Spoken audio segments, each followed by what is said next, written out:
पाकिस्तान और दुनिया भर में लाखों देखने और सुनने वालों को अरशद शरीफ का सलाम। नाज़रीन, साल 2020 अब तकरीबन खत्म होने वाला है और इस साल में जहां हमने कोरोना वायरस, कोरोना पेंडेमिक की तबाहकारियां देखी, वहां हमने ये भी देखा कि दुनिया भर के मुख्तलिफ ममालिक में एहतजाज का सिलसिला भी जारी रहा और पाकिस्तान भी इस हवाले से कुछ मुख्तलिफ नहीं रहा।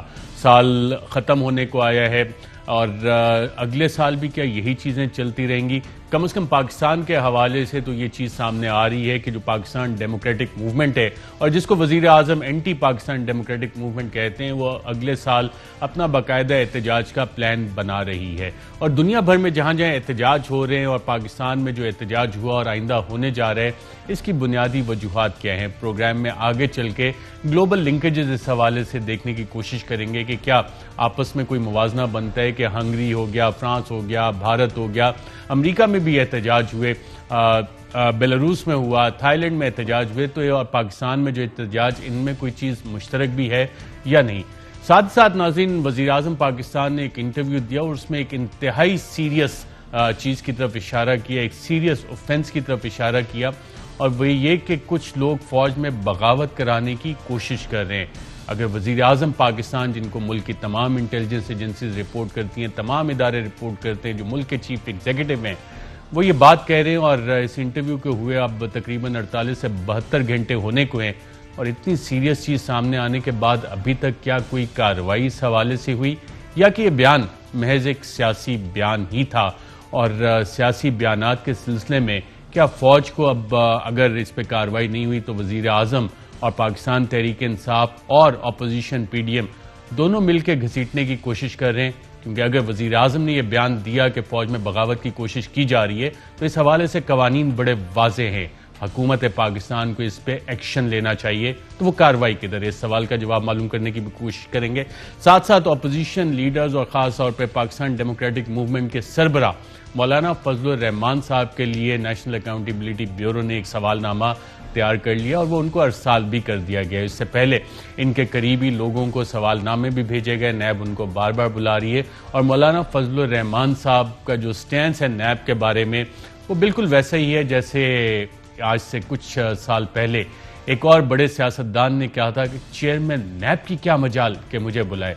मौलाना साहब का भी आजकल कुछ रवैया ऐसा ही है और मौलाना की अपनी पार्टी में भी कुछ आवाज़ें ऐसी उठनी शुरू हो गई हैं जो कि उनकी कायदाना सलाहियतों को बाकायदा तौर पे चैलेंज कर रही हैं। साथ ही मामला अपोजिशन जमातों के इस्तीफ़ों का भी है और इस हवाले से हुकूमत बहुत कॉन्फिडेंस है। ख़ास तौर पे वज़ीर दाखिला, मैं वज़ीर रेलवे कहने लगा था, रेलवे का तो जो हाल हुआ वो आज़म सवाती साहब बता ही रहे हैं कि क्या वज़ारत दाखिला पे शेख रशीद साहब हैं, बयानात लेकिन उनके काफ़ी इंटरेस्टिंग होते हैं और ये बयान दिया है कि अपोजिशन सेनेट इलेक्शन में भरपूर तौर पर पार्टिसिपेट करेगी और इस्तीफ़े नहीं देगी। दूसरा, और क्या डायलॉग मुमकिन है? अपोजिशन जमातों, खासतौर पे पाकिस्तान पीपल्स पार्टी, पाकिस्तान मुस्लिम लीग नवाज के अंदर भी आवाज़ें उठ रही हैं कि बातचीत के दरवाजे बंद नहीं होने चाहिए। वज़ीर आज़म को भी कुछ लोग ये मशवरे दे रहे हैं कि बातचीत करें। जी हाँ, बिल्कुल उसी तरह मशवरे दिए जा रहे हैं वज़ीर आज़म को जैसे 2006 में जनरल मुशर्रफ को मशवरे दिए गए थे कि जनाब आप दोनों जमातों के साथ बातचीत करें और फिर एक ग्रैंड नेशनल डायलॉग के ज़रिए, जिसको उस वक्त नेशनल रिकॉन्सिलिएशन का नाम दिया गया, ग्रैंड नेशनल रिकॉन्सिलिएशन का नाम दिया गया, तो फिर बातचीत के रास्तों से होते होते जो बाहर गए थे वो अंदर आ गए और जो अंदर बैठे थे वो बाहर हो गए।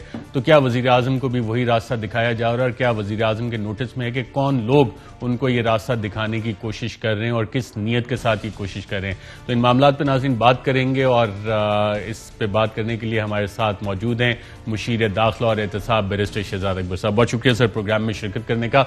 इससे पहले कि नाज़रीन मैं बैरिस्टर शहजाद साहब से ये पूछूं कि जनाब मौलाना फजलुर रहमान साहब क्या कह रहे हैं और बाकी, वज़ीर आज़म साहब ने अक्टूबर में गालिबन 17 अक्टूबर को इसी साल, आज से 2 माह पहले, बड़े वाज़ेह अल्फाज में कहा था कि वो पूरी कोशिश करेंगे कि नवाज शरीफ को वापस मुल्क के अंदर ले आएं। क्या कहा था वज़ीर आज़म ने, आइए देखते हैं। ये जो अब आप इमरान खान देखेंगे, ये एक मुख्तलिफ इमरान खान आने लगा। नवाज शरीफ, मैं तुम्हें अब ये आज सुन लो मेरी गौर से बात, आज से मेरी पूरी कोशिश है तुम्हें इस मुल्क में वापस लाया जाए और तुम्हें यहाँ आम जेल के अंदर डालेंगे, VIP जेल नहीं होगा। तुम वापस आओ तो मैं देखता हूँ तुम्हें हम कैसे रखते हैं। जी नाज़रीन, और बड़े वाज़े अल्फाज में मुंह पे हाथ फेर के वज़ीर आज़म ने यह बात की कि वापस आओ और तुम्हें हम देखते हैं और तुम्हें पूरी कोशिश करेंगे लेके आएंगे। लेकिन साथ ही उनके वज़ीर दाखिला उन्हीं की बात को क्या कॉन्ट्राडिक्ट कर रहे हैं? क्या कहा वज़ीर दाखिला ने, आइए देखते हैं। नवाज शरीफ को वतन वापस लाने के लिए क्या डेडलॉक है? क्या देखें, अभी तक तो ब्रिटेन के साथ हमारा मुआहदा कोई नहीं है। मैं आपकी खबर ब्रेक करने के लिए कह दूं कि वो जनवरी में आ रहा है या फरवरी में आ रहा है। हमारी कोई ट्रीटी नहीं है ब्रिटेन के साथ और ना हम इसहाक डार को ला सके। अल्लाह ही लाएगा तो लेके आएगा उसको। जी हाँ नाज़रीन, बड़े वाज़े अल्फाज में बिल्कुल ये एक्सेप्ट कर रहे हैं शेख रशीद साहब, अपनी नाकामी एक्सेप्ट कर रहे हैं 2.5 साल में हुकूमत की कि इसहाक डार साहब को तो हम लेके नहीं आए, नवाज शरीफ साहब को भी हम नहीं लेके आ सकते, अल्लाह ही लाए तो लाए।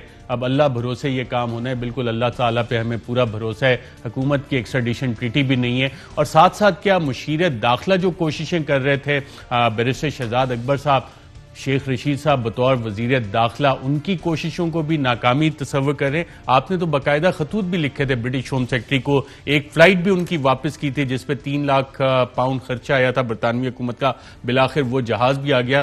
तो अब इसको अल्लाह तवक्कुल करके हम भूल जाएं कि जी नवाज शरीफ साहब वापस आएंगे पाकिस्तान, अल्लाह ही लाए तो लाए। हो सकता है वो अल्लाह ताला के घर ज़ियारत करने सऊदी अरब भी चले जाएं, ऐसा तो नहीं मामला बन रहा?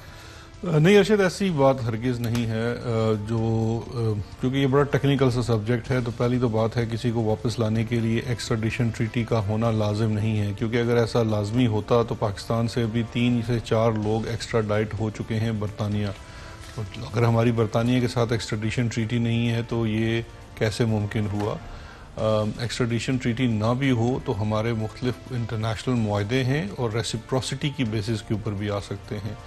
करप्शन के मामलों के अंदर एक्स्ट्राडिशन के लिए क्लॉजेज अवेलेबल हैं। यूएन जो एक कन्वेंशन अगेंस्ट करप्शन है उसके अंदर भी नवाज शरीफ को करप्शन में ही सज़ा हुई है। लेकिन जो नवाज शरीफ का स्पेसिफिक केस है वो ज़रा मैं बयान करना चाहूँगा कि उसके अंदर हमने जो स्ट्रेटजी ली अपनाई है उसमें हम सबसे पहले अव्वलन बरतानिया से उनकी डिपोर्टेशन डिमांड कर रहे हैं। और हम उनसे डिपोर्टेशन इसलिए नहीं डिमांड कर रहे कि हमारा दिल चाह रहा है कि उनको डिपोर्ट कर दें। ये बरतानिया का अपना कानून कहता है कि अगर आपने इमिग्रेशन लॉज को, चूँकि वो वहाँ पे विजिट वीज़ा के ऊपर हैं, उनको वायलेट किया है या उसके किसी टर्म्स को वायलेट किया है और आपके सर्कमस्टांसिस में कोई ऐसी तब्दीली आ गई है जिसके बाद आपको एक विजिट वीज़ा के ऊपर नहीं रखा जा सकता, तो आपका वीज़ा कैंसिल करके आपको डिपोर्ट किया जा सकता है। इसके साथ साथ एडिशनल ग्राउंड ये है कि नवाज शरीफ साहब बरतानिया में इलाज की गर्ज से गए थे। उनके वीज़ा की मैक्सिमम लेंथ ऑफ स्टे जो है 185 दिन है। अब वो 185 दिन से भी ज़ायद हो चुके हैं। उन्होंने एक्सटेंशन के लिए अप्लाई किया है। बेसिस क्या है? हेल्थ, कि मैं यहाँ इलाज के लिए आया हूँ। अब नवाज शरीफ को ये 2 दरिया पार करने पड़ेंगे। एक तो ये कि उनका जो स्टेटस है एज अ कॉन्विक्ट, जो कि यहाँ से एक बेल के ऊपर गया और अब उसकी बेल ख़त्म हो गई। हमने कोई we didn't mince our words, हमने जो लीगल स्टेटस था अलॉन्ग विद ऑल प्रूफ्स बरतानवी हुकूमत को through proper channel at their highest forum, यानी कि सेक्रेटरी होम जो है उन्होंने फैसला करना होता है, उनके सामने सारी चीज़ें रखती हैं कि ये स्टैंडर्ड है, ये आपका कानून है और इसके मुताबिक आपको फैसला करना पड़ेगा। सेकंड इम्पॉर्टेंट चीज़ ये है कि नवाज शरीफ साहब वहाँ इलाज की गर्ज से आए थे और मेरी चिट्ठी के अंदर ये बड़ा वाज़ेह अल्फाज में लिखा गया कि ये इलाज के लिए आए थे। आप सिर्फ इनसे इतना मालूम कर लें, पूरी कौम जानना चाहती है कि नवाज शरीफ साहब ने 1 साल में कौन सा इलाज करवाया है या इनको कौन सा मर्ज है जिसका इलाज सिर्फ बरतानिया में रहकर मुमकिन है। आपने अस्पताल भी नहीं जाना, आपने कुछ करना भी नहीं है, आपने शायद कोई दवाई भी नहीं खानी, लेकिन आप वहाँ तंदुरुस्त हैं, पाकिस्तान वापस आएँ। ये वो सवालात तमाम हैं जो हमने उनके सामने रखे हैं और बरतानवी हुकूमत को अपने रूल्स और रेगुलेशंस के मुताबिक इनको एड्रेस करना अभी होगा। भी इंगेजमेंट जारी है बरतानवी हुकूमत से इस मामले पे? बिल्कुल इंगेजमेंट जारी है। हमारी इसमें उनके साथ मुख्तलिफ सतह के ऊपर मुलाकात भी हो चुकी है, बात भी हो चुकी है और ऑफिशियल कम्युनिकेशंस भी हो चुकी हैं। और एक जहाज जो वापस किया गया था, गालिबन सन अखबार में खबर आई थी, उसमें आपको क्रेडिट दिया गया था कि आपने ये खतूत भी लिखे और जहाज भी एक वापस कर दिया जिससे बरतानवी टैक्स पेयर को 3 लाख पाउंड का नुकसान हुआ। वो जहाज अब वापस कैसे आया? देखें, 2 चीज़ें हैं। एक तो ये है कि सबसे पहले मैं बात ये करना चाहूँगा, हम जो पाकिस्तान तहरीक इंसाफ के जो लोग हैं, जो वर्कर्स हैं या उसके सियासी कारकुन हैं, हम लोग तो इमरान खान के पीछे चलते हैं। प्राइम मिनिस्टर का इसके ऊपर बड़ा वाज़े 2 टोक मौक़िफ़ है कि ना सिर्फ नवाज शरीफ को वापस लाया जाए, बल्कि उसको पाकिस्तान में जिस तरह एक आम शख्स कोई जुर्म सरजद करता है और उसको जो उसकी सज़ा मिलती है और जिस तरह मिलती है उसको वो भुगतनी पड़ेगी।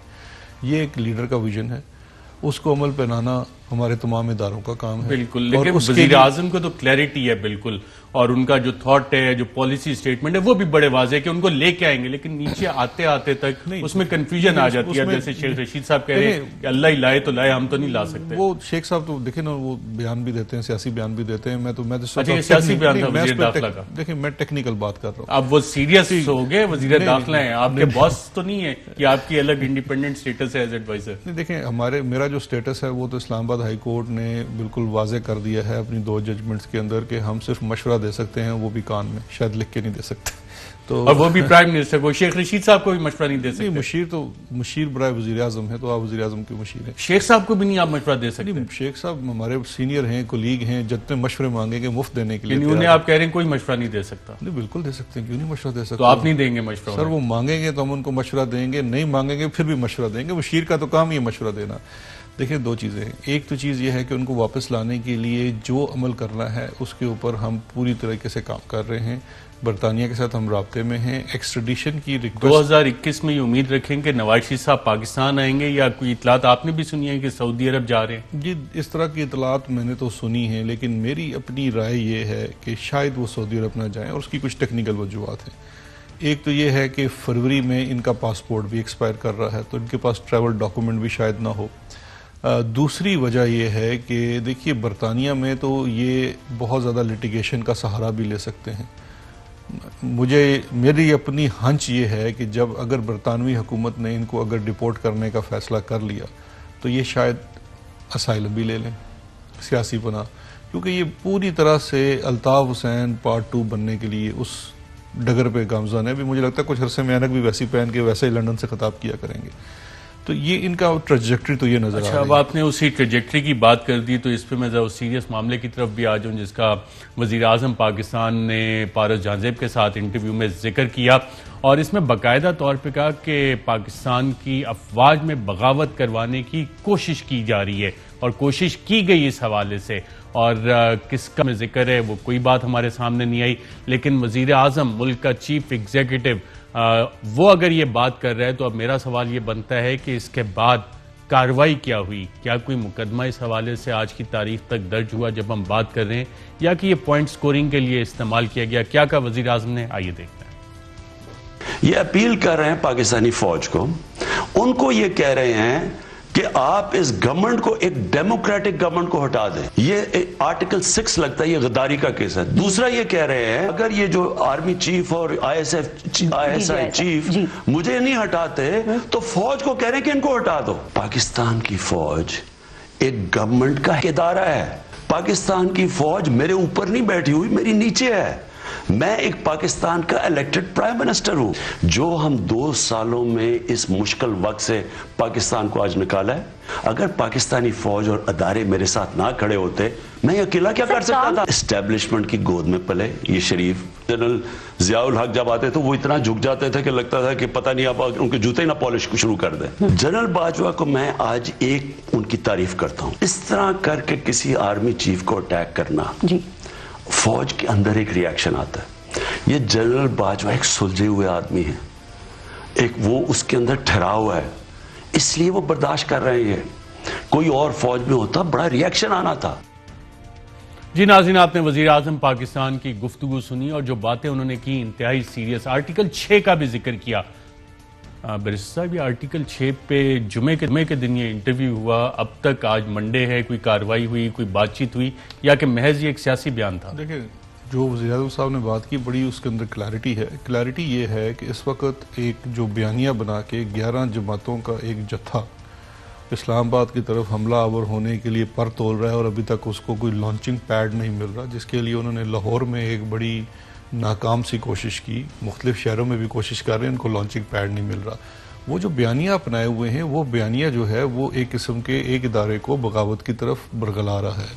वो क्या कह रहा है? वो ये कह रहा है कि आप एक इलेक्टेड गवर्नमेंट को घर भेज दें।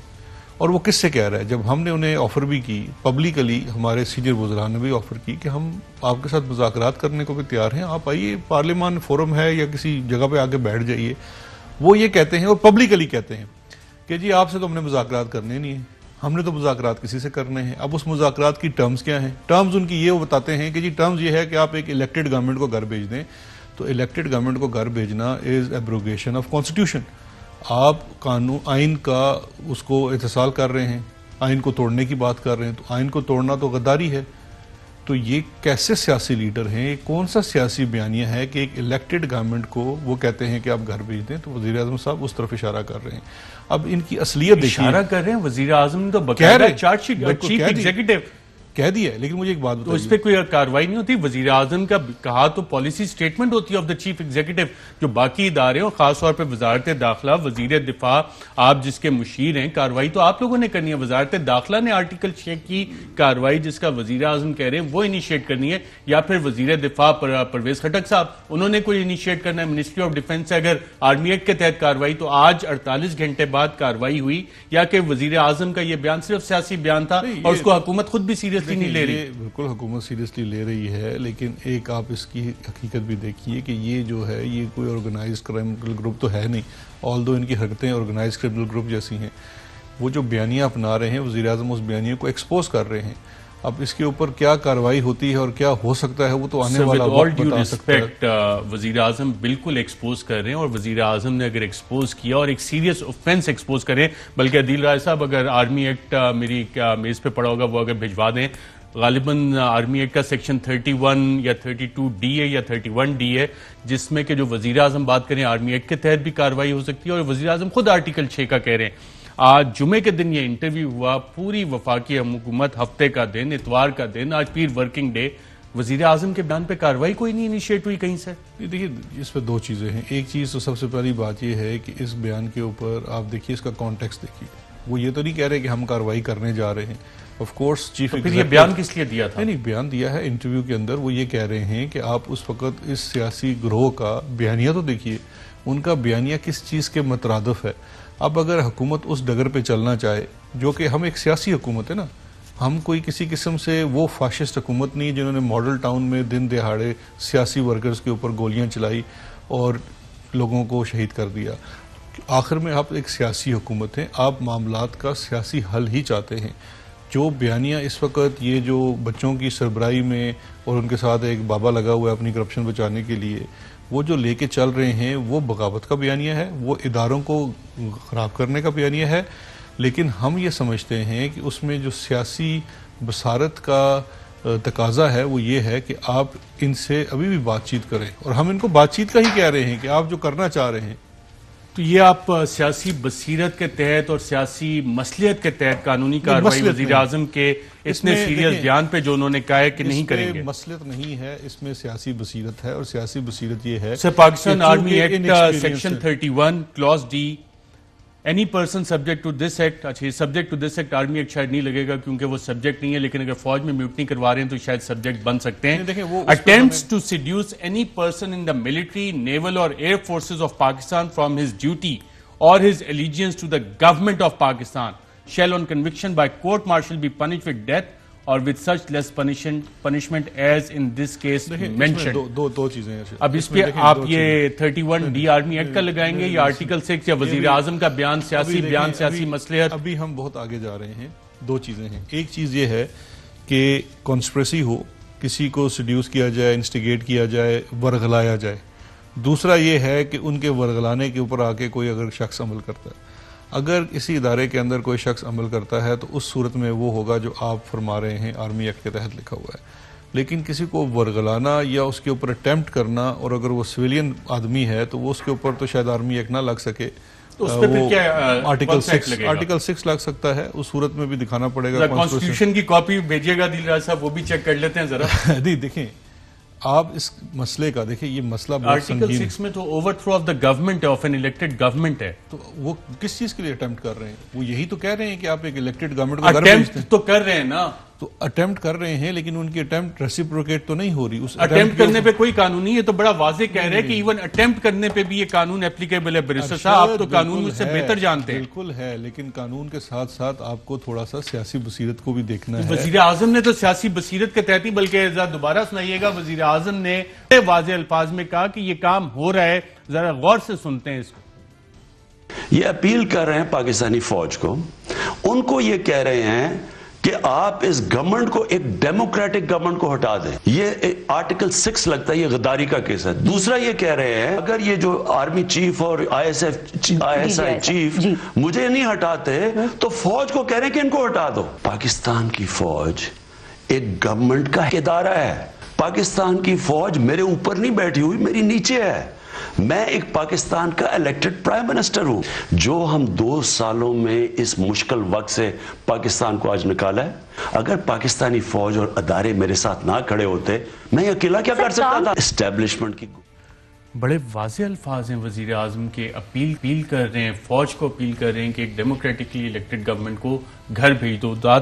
फौज में अटेम्प्ट कर रहे हैं बगावत करवाने की, अटेम्प्ट का लफ्ज भी है डेमोक्रेटिक गवर्नमेंट को भेजने की, और पूरी हुकूमत ने कार्रवाई नहीं की, सियासी मसलियत का शिकार होगी। सियासी मसलियत का शिकार नहीं है, जो मसला है उसको बयान किया जा रहा है। अब इसके ऊपर क्या फैसला किया जाना है या किस तरफ जाते हैं वो तो एक कल वफाकी काबीना का इजलास है, उसमें ये टेकअप होने का तो एजेंडे में तो नहीं है। ये एजेंडे में तो नहीं है, बहस में आ सकता है। आपका प्रोग्राम बड़ा पॉपुलर है, हो सकता है इसको देख के पॉपुलर या मैं मसलियत के तहत नहीं, क्योंकि मैं वजीर आजम की कई बात को सीरियसली लेता हूँ। Is the chief executive and anything the prime minister of Pakistan says that's a policy statement. बिल्कुल पॉलिसी स्टेटमेंट है, और वो पॉलिसी स्टेटमेंट क्या है? वो पॉलिसी स्टेटमेंट ये है कि एक जत्था 11 जमातों पे मबनी वो ये बगावत करने की कोशिश कर रहा है, अटेम्प्ट कर रहा है। अब उस अटेम्प्ट के ऊपर क्या कार्रवाई की जानी है या कार्रवाई करनी है या नहीं करनी, वो तो एक पूरा वफाकी हुकूमत का फैसला है। वो किसी एक मशीर के ऊपर की बात नहीं है, किसी एक वजीर की बात नहीं है। उसके ऊपर वो एक पूरे उसके कॉन्टेक्स्ट को देखा जाएगा। लेकिन एंड में बात मैं वही दोबारा करना चाहूँगा अर्शद साहब कि देखिए, हम एक सियासी जमात हैं और एक सियासी अमल के तहत। बिल्कुल, बहुत अच्छी बात की बैरिस्टर शहजाद अकबर साहब ने कि एक सी जमात हैं और सियासी मसलते भी हैं। लेकिन आजकल नाज़रीन जो बॉर्डर पे सूरत हाल है, जो पाकिस्तान को थ्रेट्स पाकिस्तान फेस कर रहा है, उन हालात में अगर कोई ऐसी हरकत कर रहा है तो क्या उसमें हमें सियासी मसलियत देखनी है, या फिर हमारा आईन पाकिस्तान जो कह रहा है और पाकिस्तान आर्मी एक्ट जो कह रहा है इनको देखना है, या कि फिर ये सिर्फ कानून किताबों में रखने के लिए होते हैं। एक वक्फा लेते हैं नाज़रीन, वक्त बाद मौलाना फजल रहमान साहब, उनको नोटिस भी गया, उनको साथ लाइव थ्रेट्स भी हैं। इस हवाले से बात करेंगे एक वक्फे के बाद। वेलकम बैक नाज़रीन। पाकिस्तान डेमोक्रेटिक मूवमेंट के सरबराह मौलाना फजल रहमान, उनके करीबी साथियों को और ख़ुद उनको नैब की तरफ से सवालात का और काफ़ी सारे सवालात पहुंच चुके हैं। मौलाना फजल रहमान साहब नैब के नोटिस के हवाले से एक बाकायदा पोजीशन उन्होंने ली हुई है। अब सवाल ये कि क्या वो पोजीशन कुछ नरम पड़ गई या अभी भी उसी मौके पे कायम, और ये एहतसाब के बारे में जो मौलाना साहब के ख्यालात हैं उसका इजहार सबसे पहले उन्होंने आज से गालिबन साल पहले किया था। और क्या किन अल्फाज में किया था कि मुझे नैब ने तलब नहीं किया, ना कोई कर सकता है, और कहाँ जाए नैब, आइए देखते हैं। नहीं, मुझे कोई तलब नहीं किया, नहीं कोई मुझे तलब भी नहीं कर सकते, खुदा का फजल है। इंशाअल्लाह 1000 करे, भाड़ में जाए उनके रेफरेंस, मुझे कोई परवाह नहीं है इनकी। मैं वो आदमी नहीं हूं जो इस किस्म के रेफरेंसों के सामने झुकूंगा। मैं इनके रेफरेंसों की धज्जियां बखेर दूंगा। ये होते कौन हैं कि मुल्क में कोई शराफत की सियासत करे तो उसको शराफत से सियासत न करने दें? ये इंसाफ के बाबे ठहरे।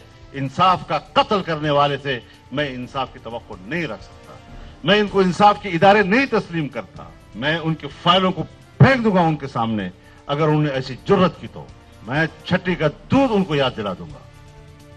जी नाज़रीन, मैं उनको छठी का दूध याद करवा दूंगा। और साथ ही उन्होंने नैब के हवाले से मजीद ये कहा कि आजकल नैब उनका हथियार है। किनका हथियार है, आइए देखते हैं। अब आजकल नैब उनका हथियार है। मैंने कहा जिस तरह पहले जाबिरों के कानून की ऐसी तैसी, तुम्हारे नैब की भी ऐसी तैसी।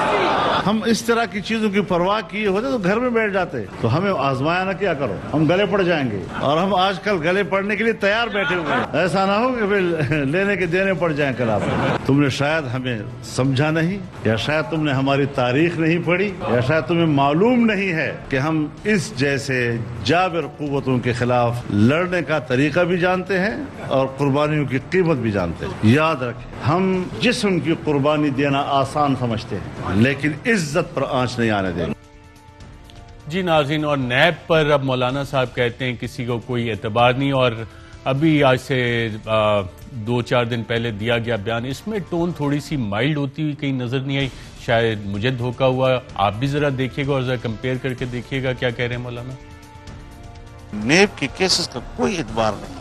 नेब के केसेस सियासतदानों को और सियासतदानों के रिश्तेदारों को तस्दीर और रुस्वा करने का एक इदारा है, जिसकी पुष्टपनाही हमारे रियासती इदारे कर रहे हैं। हम खुद इनके खिलाफ मुद्दई हैं। नेब हमारे खिलाफ दावा नहीं कर सकता, हम नेब के खिलाफ मुद्दई हैं कि तुम एक फरीक और जानिबदार इदारा हो, तुम सियासतदानों की रुस्वाई का ठेका लिए हुए हो, तुम्हारे किसी दावे किसी इंक्वायरी का कोई एतबार नहीं। किसी दावे का, किसी इंक्वायरी का कोई एतबार नहीं। नैब के रेडार पे तो मौलाना फजलुर रहमान साहब है ही हैं। और किस किस के रेडार पे हैं मौलाना फजलुर रहमान साहब?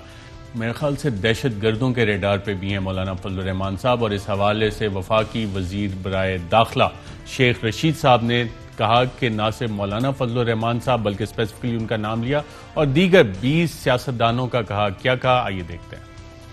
सीरियस लाइफ थ्रेट जो हैं उसमें 20 लोग हैं। मैं सियासतदानों की बात कर रहा हूँ। हाई अलर्ट जारी किया गया, बताया गया कि अपनी हिफाजत करें, और जिसमें खास तौर पर मौलाना फजलुर रहमान शामिल हैं और जिनको हाई अलर्ट के बारे में इन्फॉर्म किया गया है। खास तौर पर मौलाना फजलुर रहमान शामिल हैं जिन्हें हाई अलर्ट के बारे में इन्फॉर्म किया गया है। मौलाना फजलुर रहमान साहब किस किस के टारगेट पे हैं?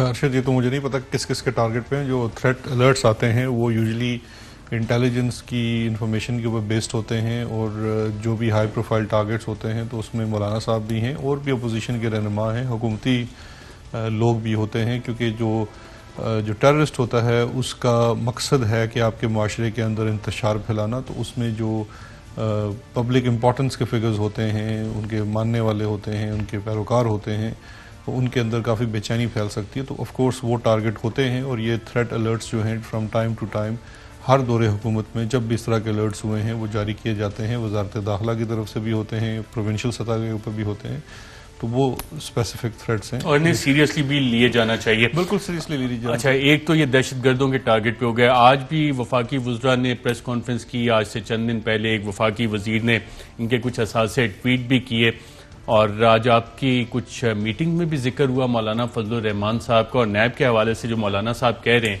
अब नैब को उनके जो गुस्से से कौन बचाएगा?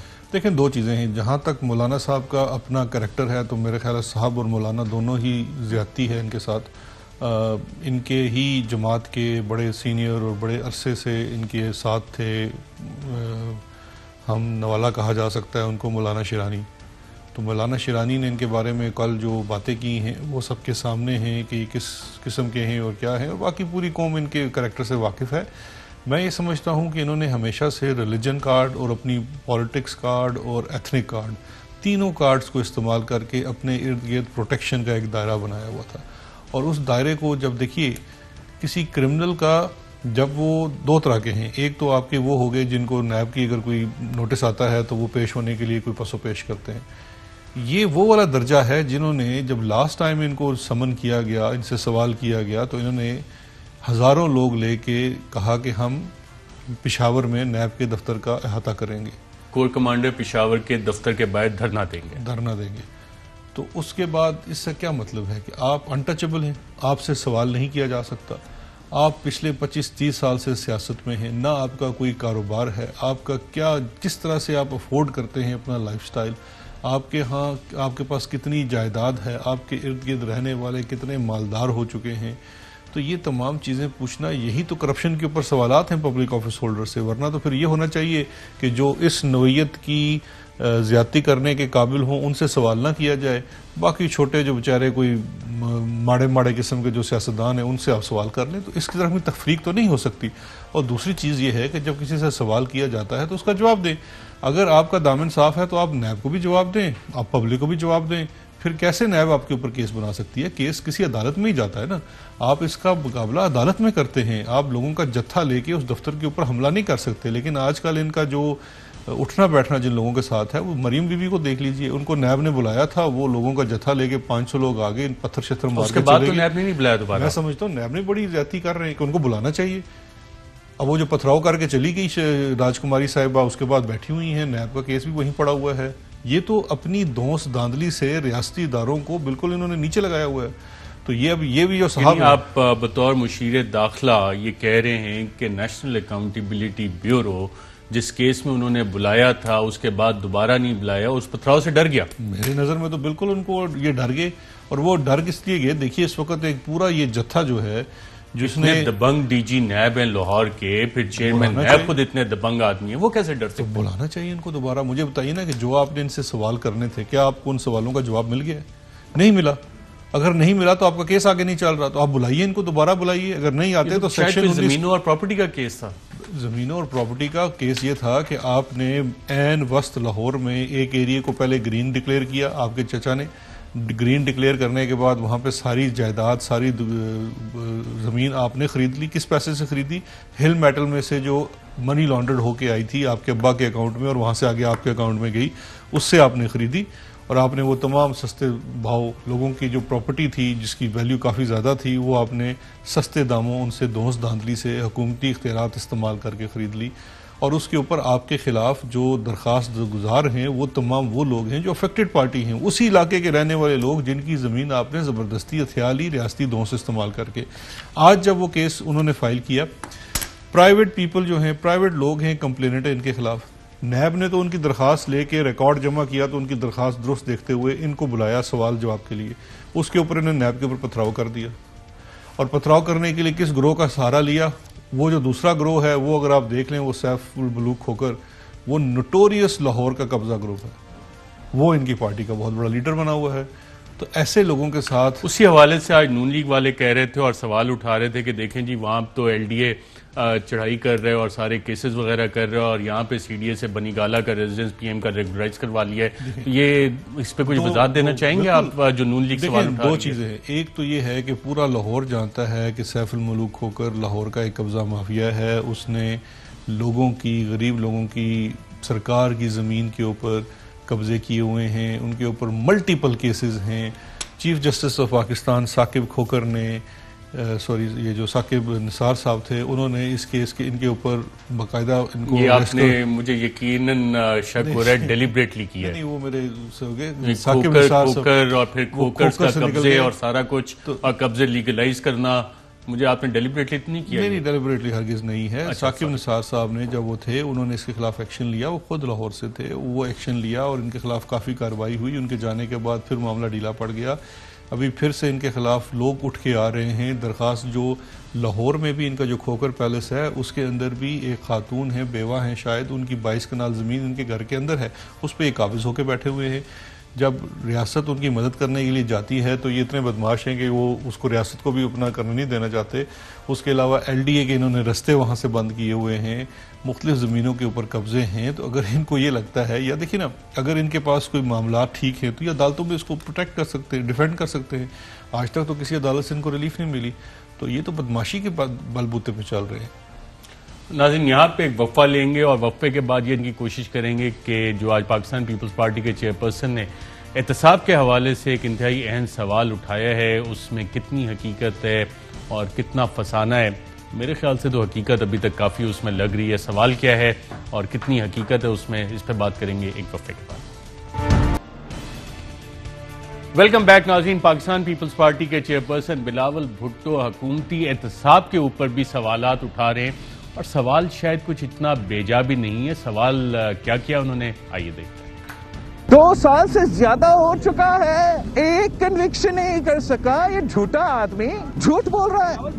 चोर चोर, करप्शन का रट तो लगाता है, एक कन्विक्शन नहीं निकाल सकता है। और जो अपने लोग हैं जो इस वक्त करप्शन कर रहे हैं, चले अपने माजी का करप्शन पकड़ना है, जरूर पकड़े, लेकिन आपने इस वक्त जो करप्शन हो रहा है उसको रोकना है। और उस करप्शन को क्या रोकने तो दूर की बात, वो फैसिलिटेट कर रहा है। जो BRT का मंसूबा है, उनके बसेस भी चल रहे हैं, उसका इन्वेस्टिगेशन नहीं होता। फॉरेन फंडिंग केस चल रहा है, चीनी चोर को पकड़ा गया, चीनी चोर के खिलाफ कुछ किया नहीं किया। आटा चोर जो स्कैंडल था उनके लिए कुछ नहीं किया गया। कि इलेक्ट्रिक कराची के अवाम के खून चूसता है।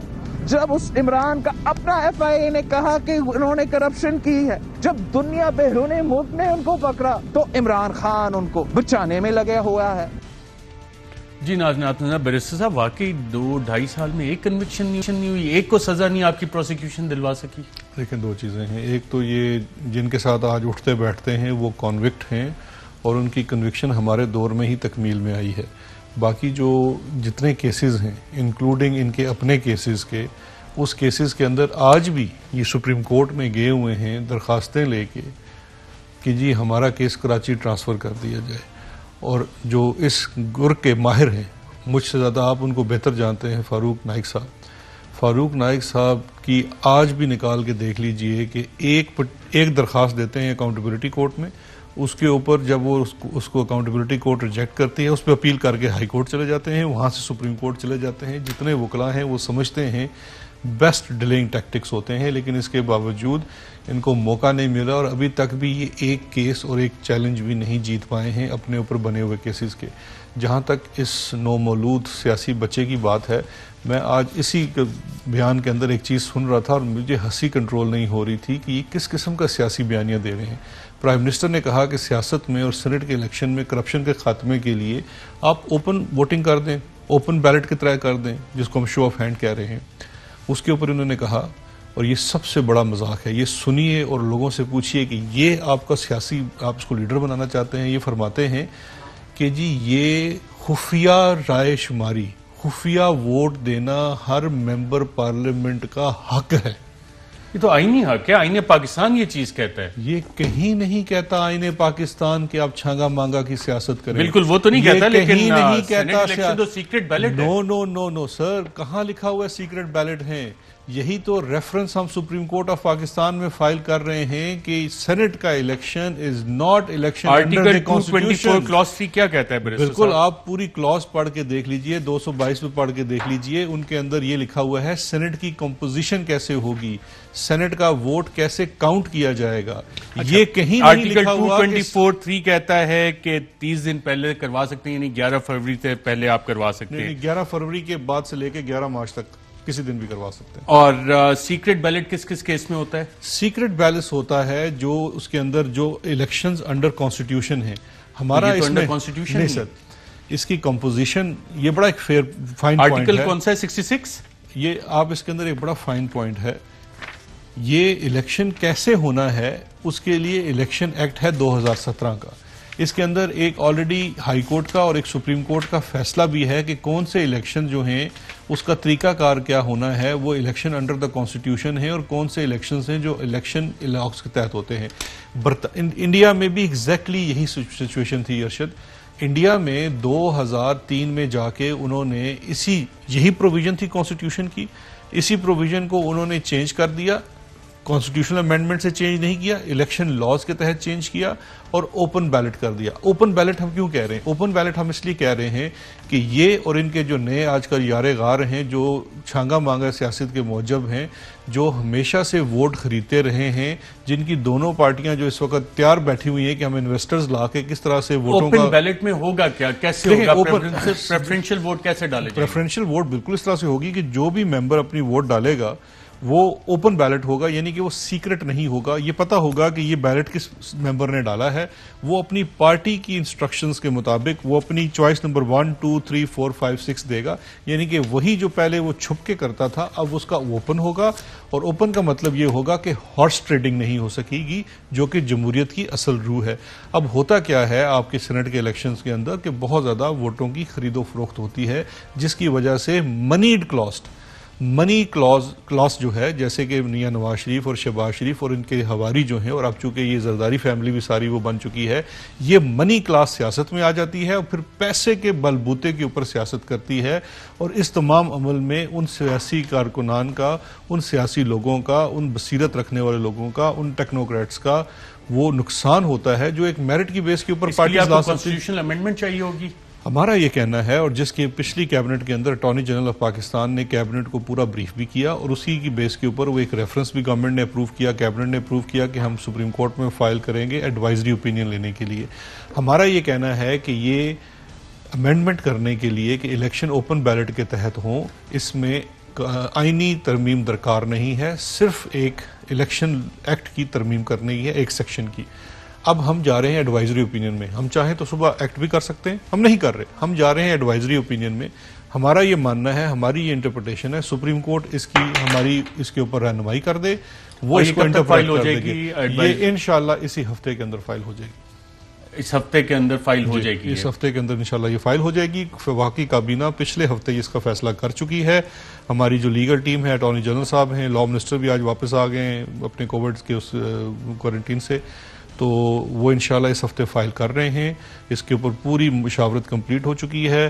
सुप्रीम कोर्ट के सामने जाएंगे, उनके सामने सारा कानून बयान करेंगे। अगर वो हमारी इस राय से एग्री करते हैं और ये कहते हैं कि ये होना चाहिए, तो फिर हम इसके अंदर ओपन जाएंगे और इमरान खान अपना एक पूरा अपना वादा पूरा करेंगे, साफ और शफाफ इलेक्शंस। और तमाम और देख लें भाग कौन कर रही है, मौलाना फजलुर रहमान, बिलावल भुट्टो, मरियम नवाज साहिबा, सबने ओपनली अपोज किया है। सेनेटर रजा रब्बानी साहब ने अपोज किया है। किस बात पे? अगर supreme court of Pakistan constitutional amendment चाहिए तो वो ठीक है ना, तो हम सुप्रीम कोर्ट जा रहे हैं, ये आ जाए सुप्रीम कोर्ट आके अपनी राय दे दें। अगर सुप्रीम कोर्ट कहती है कि आपको नहीं चाहिए, तो ये भाग किस चीज से रहे हैं?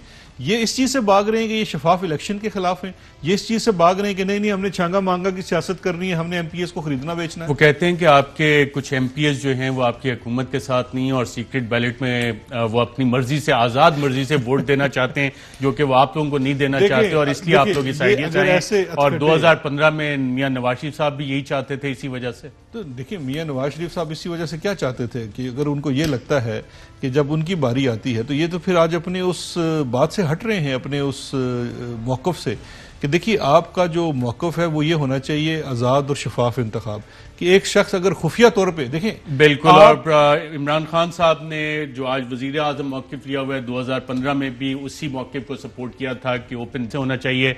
बैरिस्टर शहजाद अकबर साहब आपकी प्रोग्राम में शिरकत का शुक्रिया। नाज़रीन, आज के प्रोग्राम में इतना ही, इजाज़त दीजिएगा। अल्लाह हाफ़िज़।